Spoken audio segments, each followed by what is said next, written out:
Former BYU quarterback Brandon Doman is on the Wise Guys, presented by Brady Plus and distributed by the Deseret News.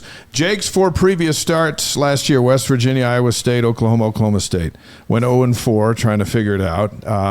So after this offseason and everything, how important was it to have an FCS opponent where there's a little more room for error to open his junior season, where maybe he can take a breath and play relaxed and free for the first time?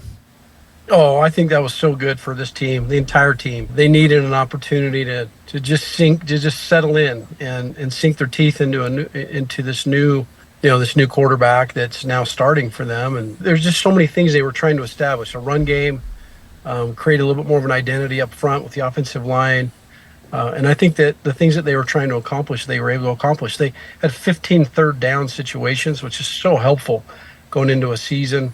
They were able to take some fourth down conversion. I think they were like 3 of 4 on fourth down conversions. That's so nice to get an opportunity where you're not, freaking out as a coach about going for it on fourth down. Several red zone opportunities. They had the opportunity to let their kicker take a few whacks at it.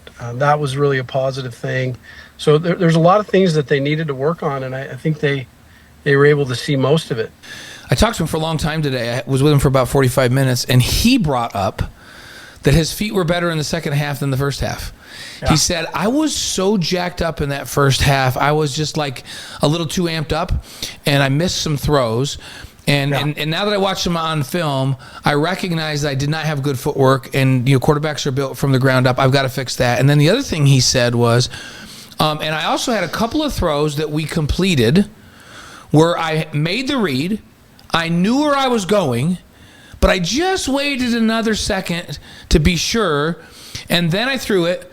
And as I'm watching the film, I realized that this week against SMU, and then I've got to be confident that first read is right, and I got to let it fly, and I got to throw it in there with confidence, because a hesitant throw will be a pick against better competition. So what's your thought on him? Like, he offered that up himself. How healthy is that? Is that a good thing? Can he fix those things? I'm really happy to hear that. I mean, obviously, if that's not happening post game and film with Coach Roderick and that staff, you'd be concerned.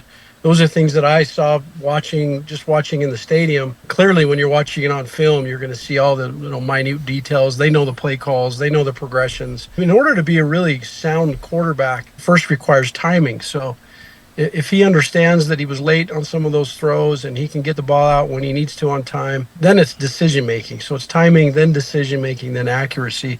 Accuracy always comes last. And I think that if we can see an improvement in his footwork and the timing of what he's doing, I think he was making pretty good decisions. Honestly, he just was late a couple times. And I don't know if the concern of him just being stuck on his back feet. And I think that some of that's just his fundamentals of the ways the way he throws it. But that was concerning for me, and you absolutely can fix that and spend time working on that, and the fact that he's recognizing it as a positive thing.